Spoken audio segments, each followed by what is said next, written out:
Thank you for joining us today. Really appreciate you guys taking the time to come listen to Julian and myself. I'm just quickly talking. I am Daniel. I'm a lead technical product manager on the Unreal Engine team. I work closely with our core foundational technologies, basically figuring out how to make iteration in Unreal Engine much more efficient. And Julian over here, who will be helping out with the presentation, he's on our Unreal developer relations team. And so he's the one who's basically helping field a lot of the user requests, a lot of the issues, and working closely with him and the engineering team to help make Unreal iteration a much more efficient process for you guys.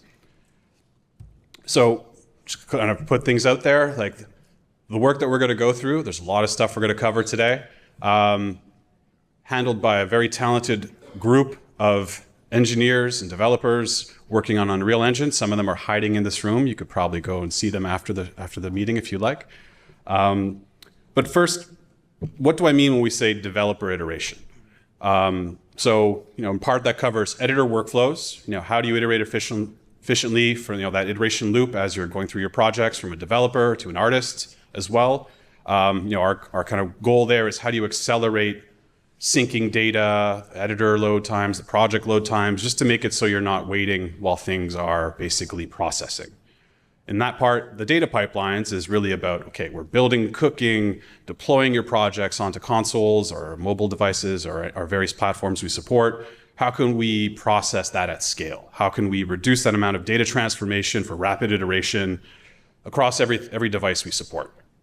And then lastly, kind of looking at how do you monitor and optimize those processes and the infrastructure that goes around it with telemetry. What are those key metrics that really you want to track throughout production to be able to just make sure that things are going smoothly, where you may need to dive in and really see what may have bloated those cook times or build times, for example, and the infrastructure that goes around it. So yeah, your iteration mileage may vary. It really depends on your project, depends on who you are working on the project. And so these are some of the high-level areas that we're going to cover throughout this presentation. But fundamentally, what it really means is how can we make it so iteration in Unreal Engine helps you make a better product at the end of the day, make a better game at the end of all this journey and everything that we're putting into the engine to make that and facilitate that.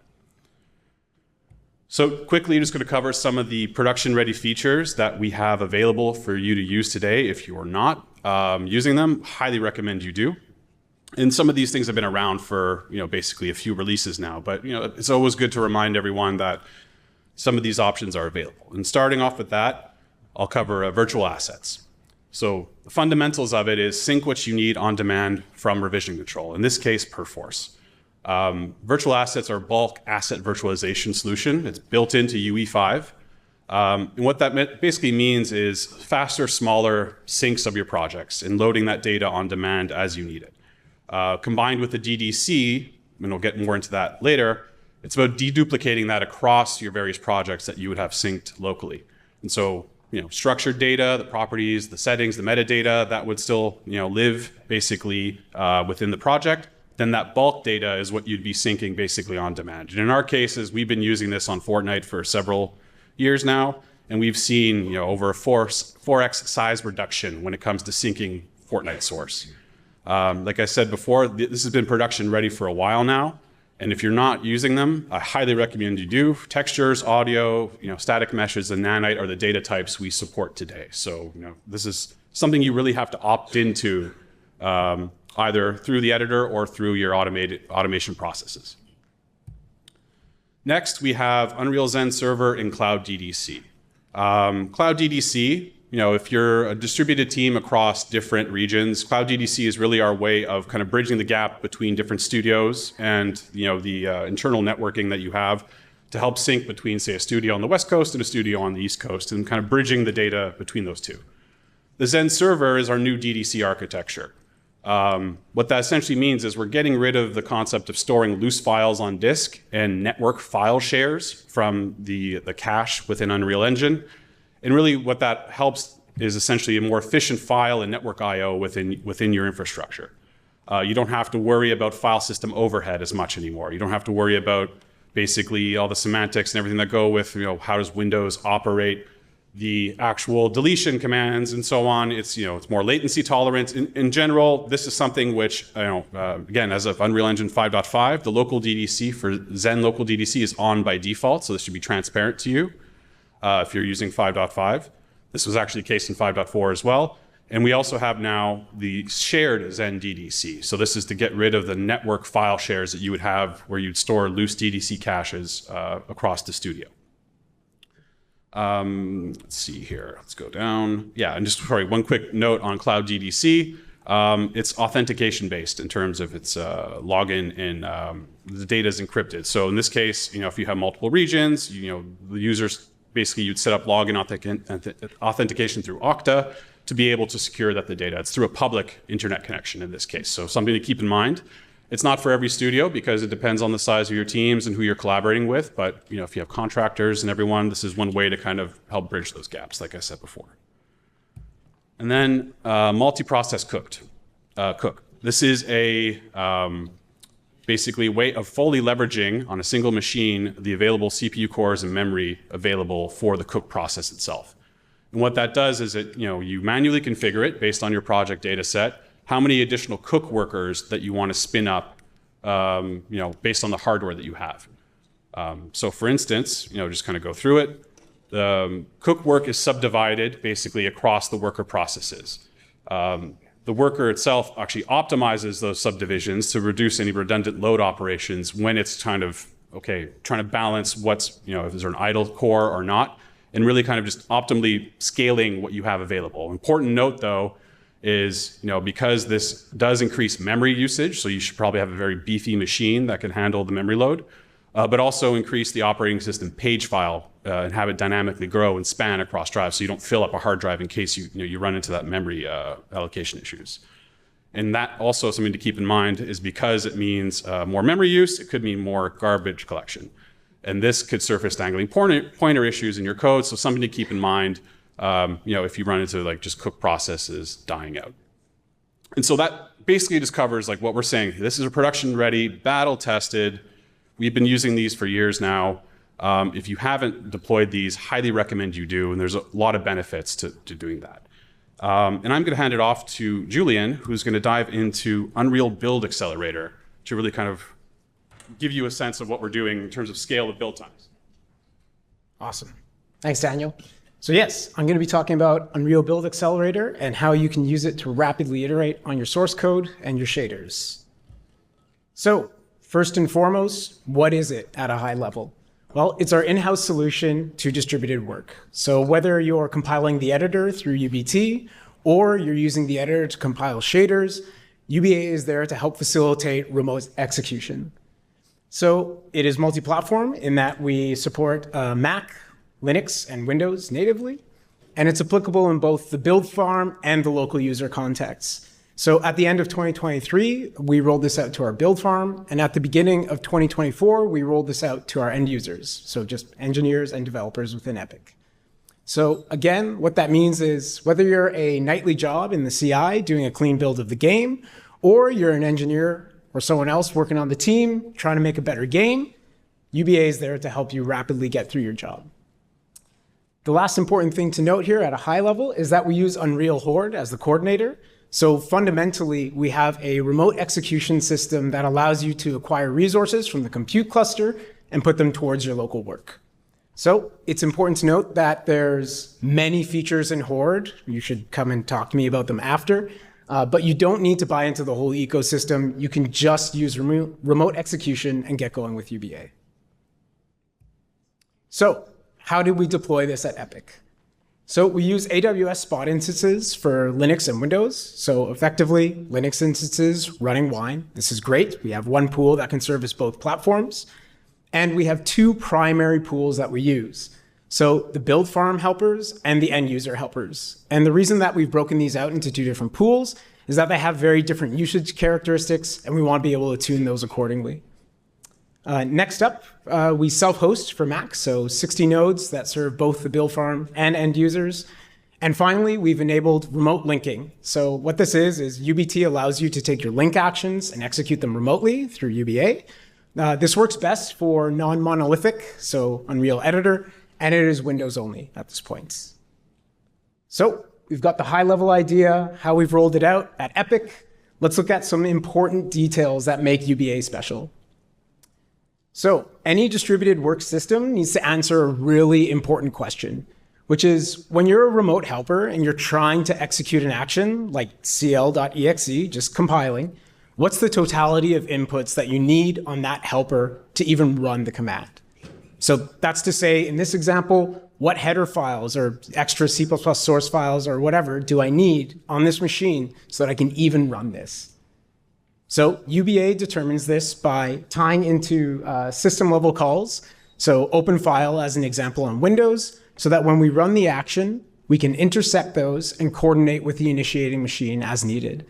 So this is also important for outputs. So cl.exe is going to output an object file. We also intercept that so that we can coordinate the outputs back to the initiating machine. This is a really important detail. It's used all throughout UBA.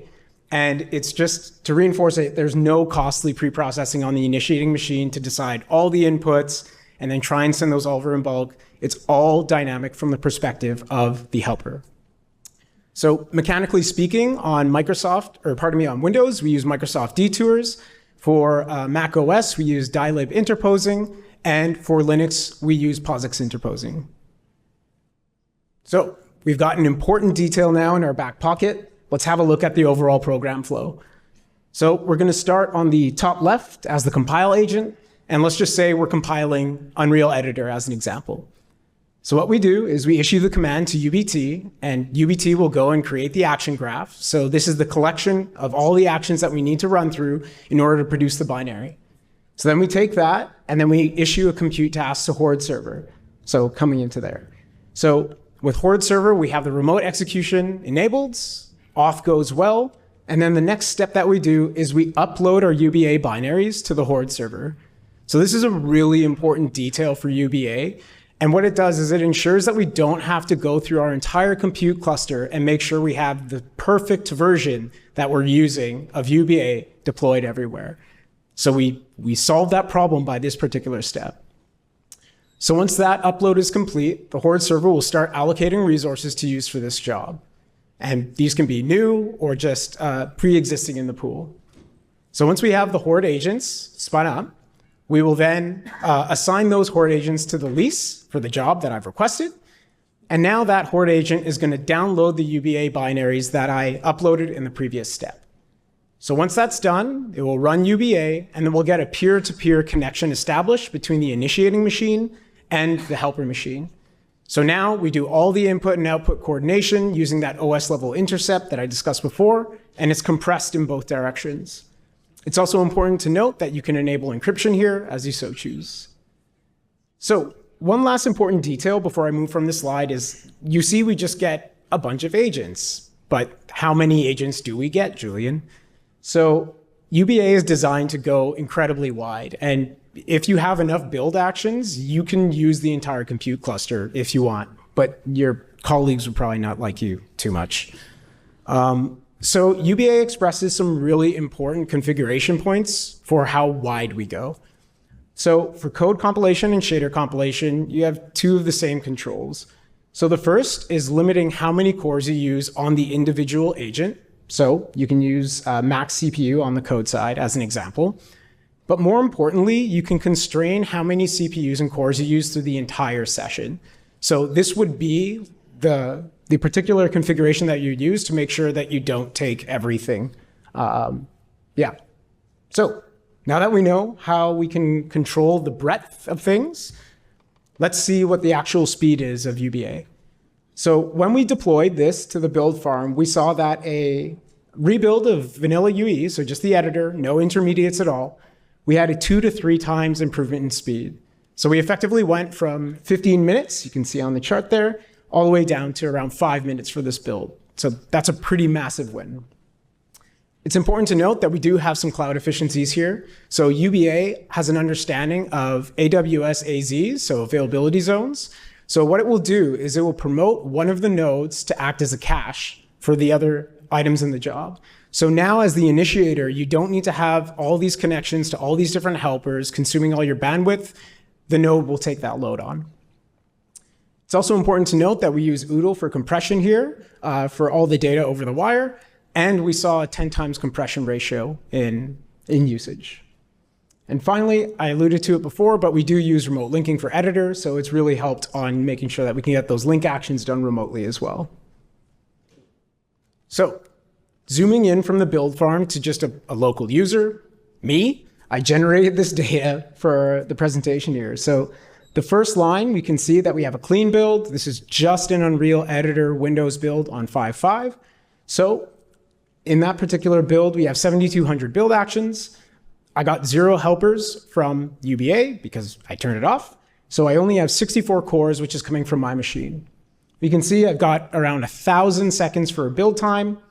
It's okay, but it could be better. So the next row, we see the clean builds, and this is again from the perspective of my local machine, Unreal Editor. Now that UBA is on, I'm getting 10 helpers. So that brings me up to a total of 380 cores. And you can see that I have just under half the original build time, so coming in at 400 seconds. And just for fun, I wanted to see what would happen if I touch stats.h, which is a header file that's used all over the place. And you have a rebuild of 6,500 build actions, again, 10 helpers, 380 cores at my disposal.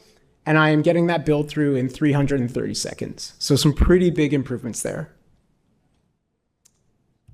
So thus far, I've told you how to configure things, and I've also told you how fast it is, so I'm just asking you to take my word for it.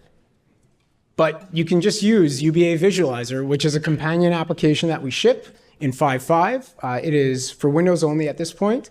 You can use it from Unreal VS, and what it does is it shows you a timeline view of all the compile actions that are going on, either locally or remote. So this is really cool because you get a visualization of everything that's going on. You can see if you mouse over any of these particular build actions, you can get a ton of information that I'll go over in the next slide. But it's just really useful to see where your bottlenecks are. What's a module that's taking a long time? How many helpers do I have? Is it too long to get a helper? So you can answer a lot of really important questions by using UBA Visualizer. So next up, a couple of really cool features that I was poking around with. If you right click, you can see all of the different configuration of UBA there. But more importantly, you can save out your trace files. So you can save that the entire trace, so all of the action data, and then you can send that over to one of your colleagues and say, hey, what's going on here? Why is this slow? Or wow, look, this is really fast. If you mouse over any of the actions, you can also see all of these incredible stats. So you can see the wall time, what was your CPU time, how much memory the action took, which is really interesting, actually. And then all of the detours. So every single time we had to intercept one of those operating system level calls, you can see the entire count. And finally, my favorite, because I discovered it while I was putting together this deck, is if you just start typing in UBA, you can actually do an active filter through all the actions. So if you want to track down your particular module, just type in your module's name and you'll see all the actions that are associated with that particular item.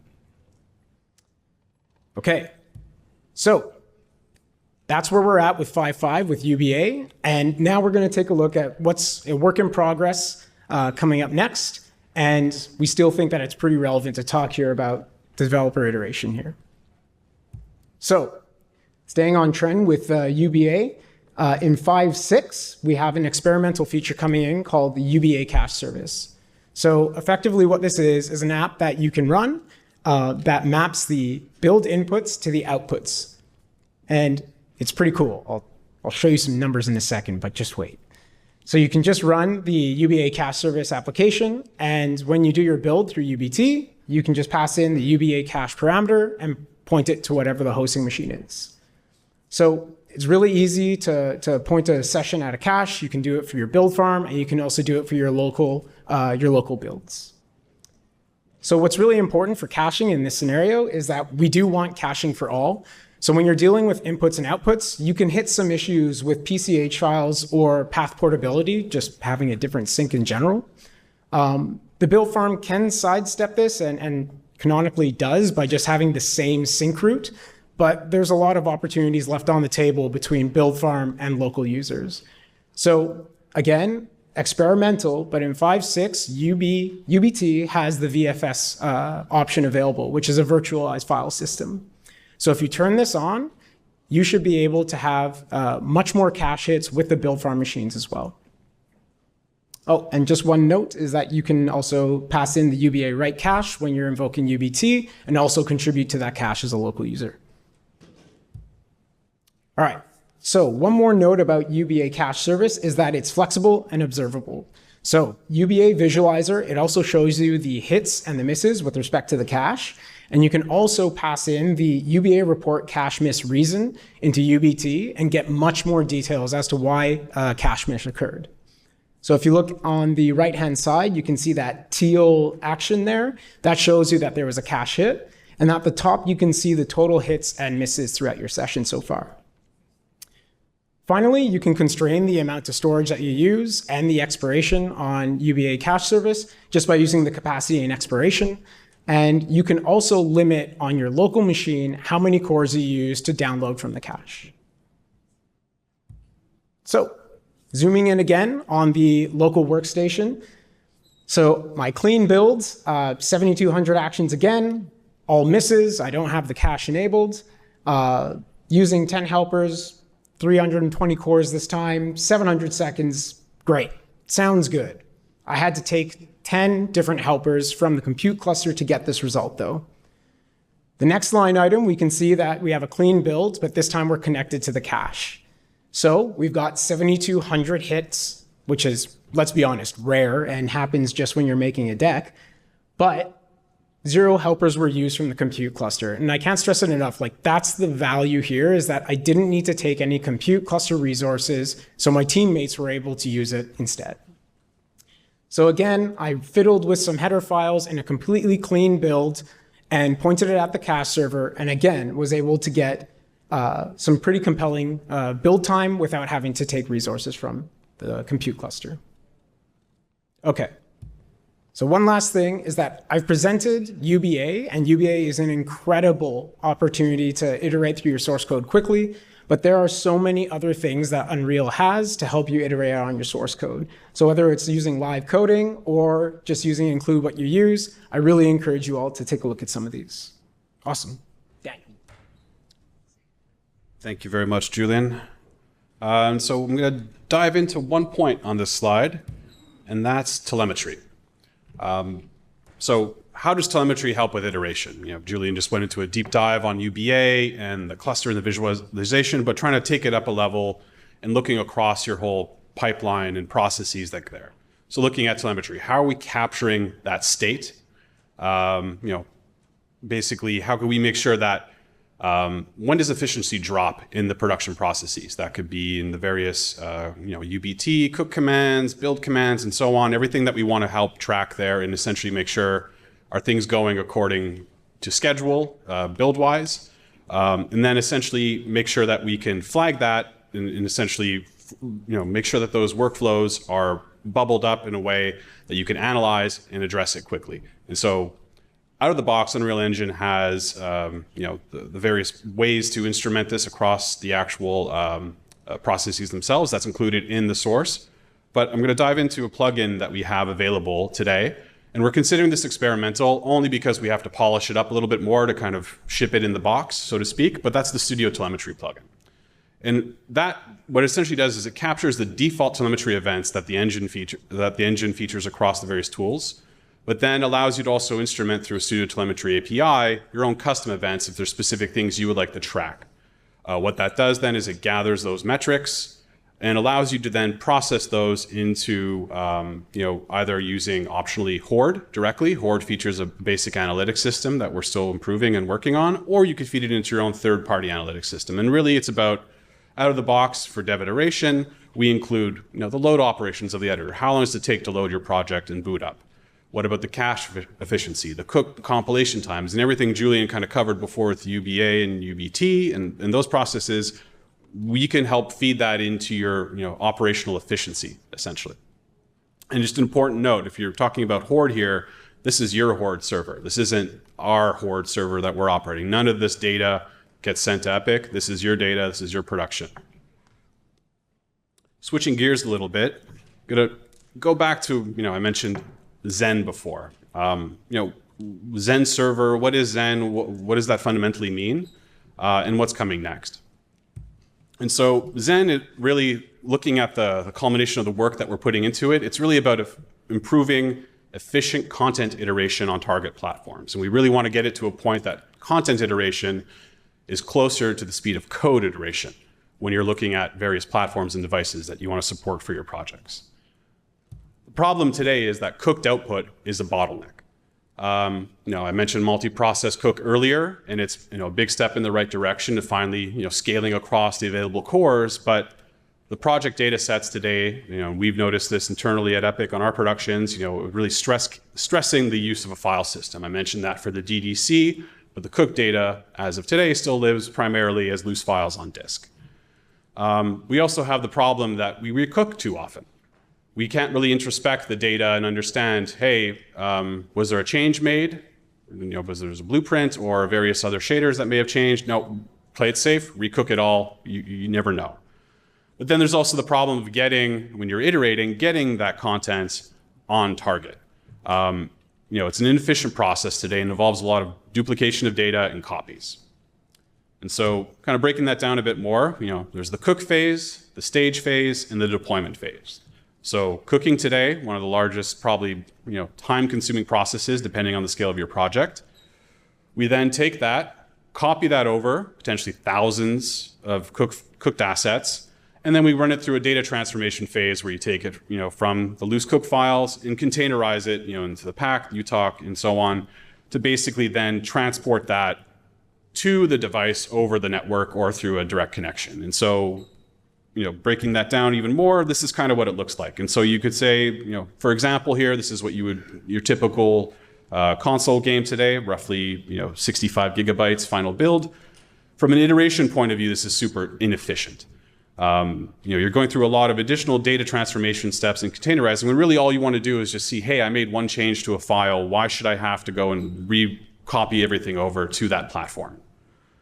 And so, how will Zen improve that content iteration loop?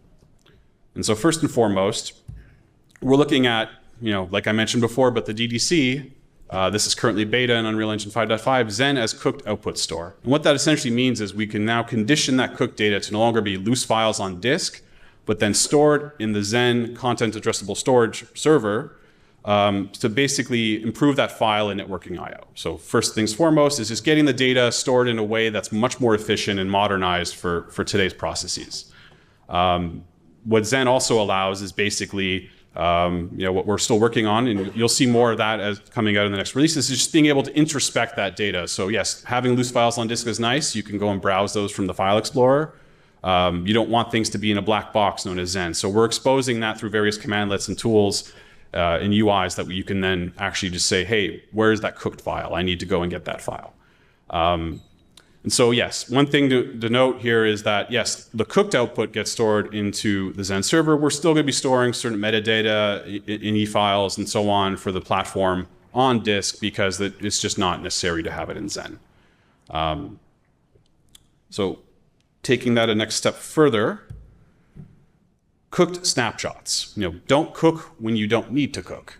So for example, you may have a nightly build process that's running a different cooks or someone else's cooked data. What we now have the ability to do, and it's experimental in 5.5, is the ability to store that output as a cooked snapshot, which then you can then use through the command line tools or various UIs that we're working on for UGS and Project Launcher to then sync that as if it were anything else basically from your project. And that could be stored in another Zen server in your studio, a shared Zen in this case, which I highly recommend you set up today just to get ready for this. Or if you're a distributed team, like I mentioned with the Cloud DDC, we can now store that as well to the Cloud DDC for distribution across remote studios.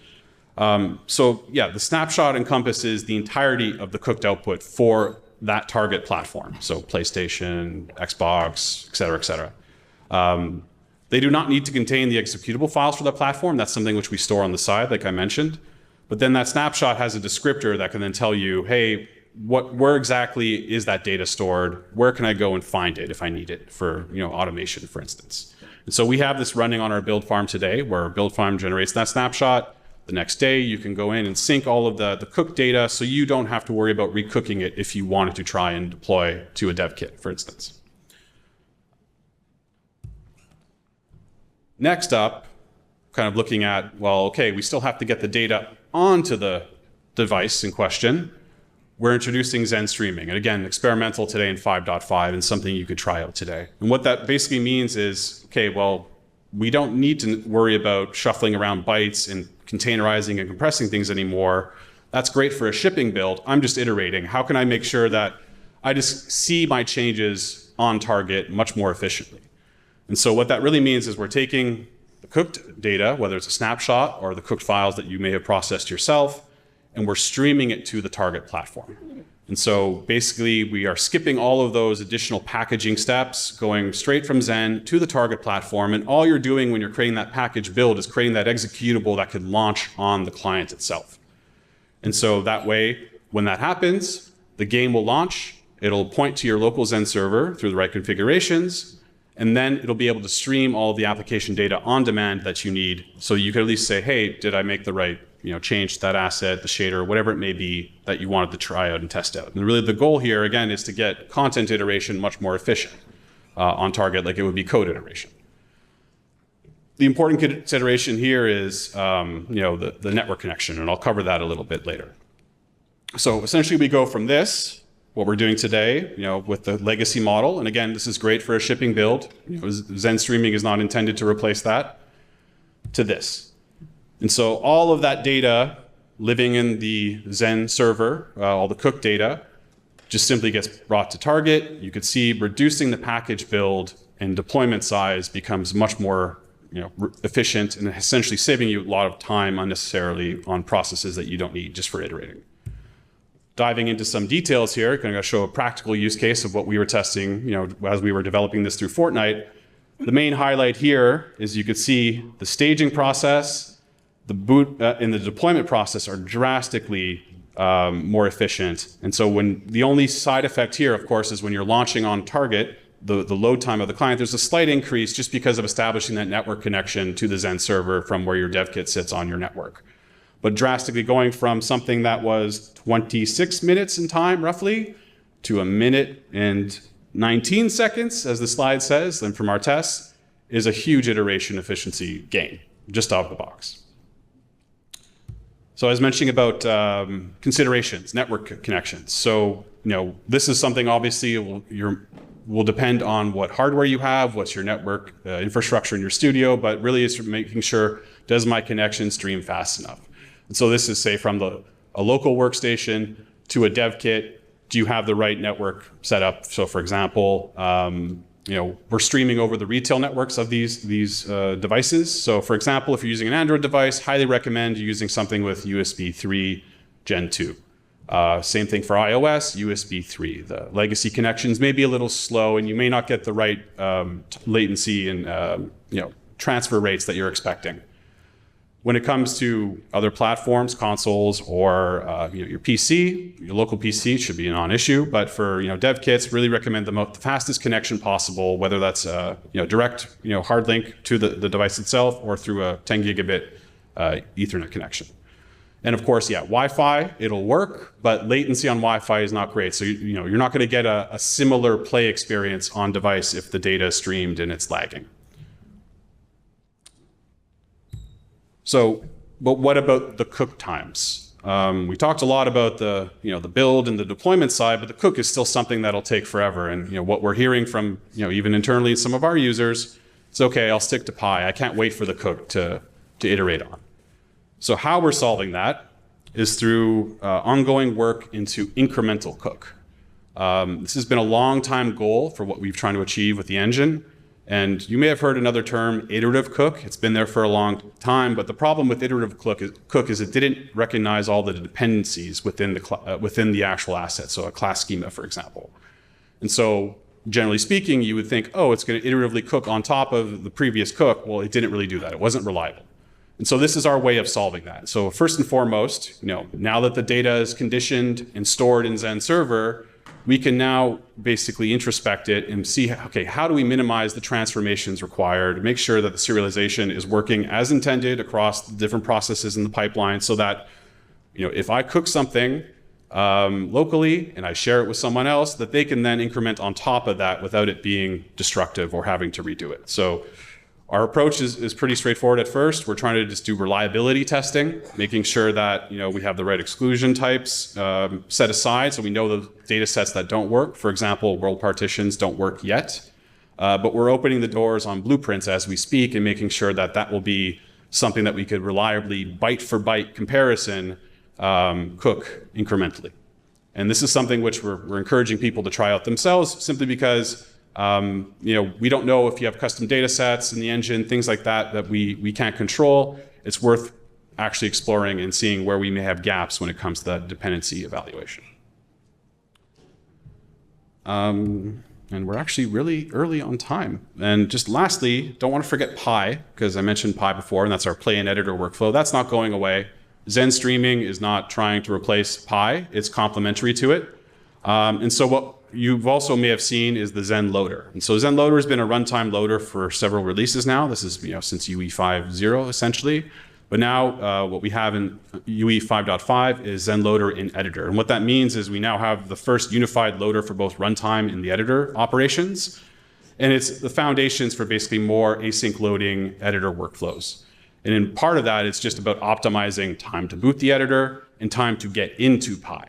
And so these are some of the, from our own tests, these are just some metrics that we've measured, and just, how do we get things more efficient, the data sets that we're testing with, into the hands of our users internally and into yourselves, to basically say, we're making progress, Pi is not going away, Zen streaming is there, and basically we're trying to improve those workflows even more and more with the Pi workflows as well over time. So just wrapping up a little bit, just kind of recap of everything we went through, just to give you a sense of what's ready and what's coming. So this is the roadmap you kind of see here for what we mentioned at the beginning. So again, virtual assets, these have been production ready for a while. Multi-process cook, Zen is local GDC, and Zen is shared GDC. These are all things you should be using today. Just one note on the Zen is shared GDC, we're looking at potentially having Linux as a host. So if you are using cloud, for example, and you want to host Zen within your firewall, Linux may be an option as well in the future. Getting into the UBA topics that Julian covered earlier, we have, from 5.4, if that's the version you're using, we generally considered it beta, but then in 5.5, the bulk of the base of everything Julian covered is production ready. And that includes the Horde distributed compute across Windows, Mac, and Linux, UBA code compilation for C++ and shaders on Windows and Mac, C++ on Windows, Mac, and Linux. Shader compilation is something which will come production ready for Mac and Linux in the next release.